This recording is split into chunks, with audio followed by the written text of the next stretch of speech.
blast for your hips and your core. Now, for my exercise, I'm going to use a Mark Bell hip circle, okay? It has little grippies in it. You can get it on Amazon.com. There's different types of these. You'll see online if you start looking around. But this one is by Mark Bell. I'm going to start with this around the knees. I'm going to be doing some glute bridges. This is all hip work, okay? And then abs.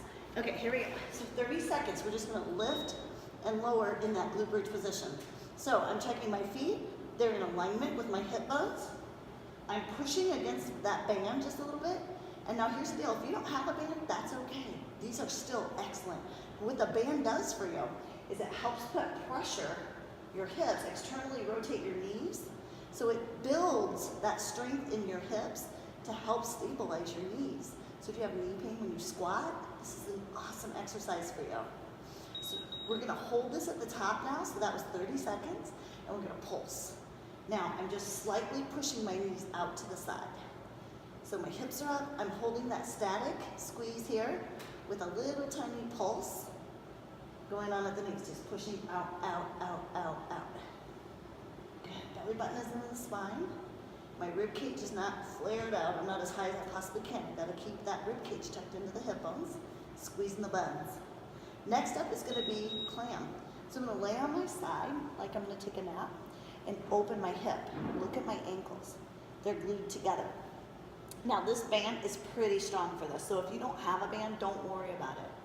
Or if you were using the band just a minute ago and you find this one's too difficult, you can pause and take it off and just do, you know, the clam without the hip circle on. Still an awesome exercise. Good, and then we're just gonna do the other side. So I'm just gonna flip over, get the other side. So I'm doing these in 30-second intervals.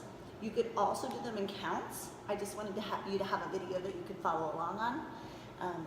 A good count for this, I like to work on like week 1, 10 reps for everything times 5 rounds. Week 2, 15 reps times 5 rounds.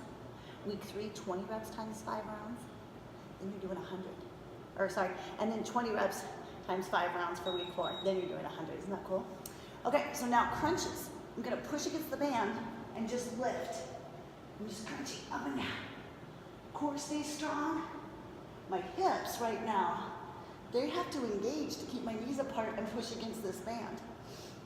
Once again, if you don't have a band, you could do an imaginary one and just think about your knees.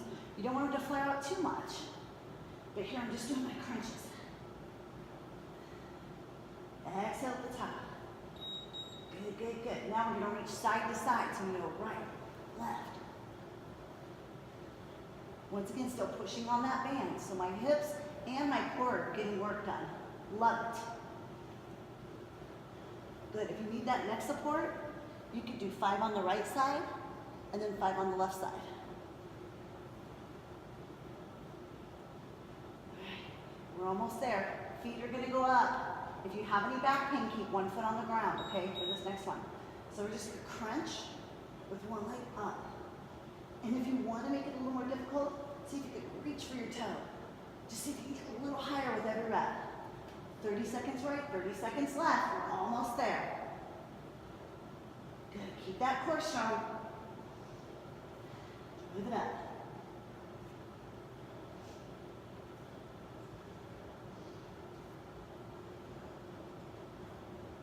Get ready, we're gonna switch legs.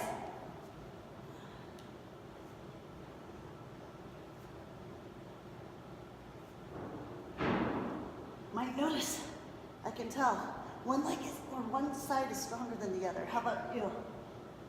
Drive it up, blow it out.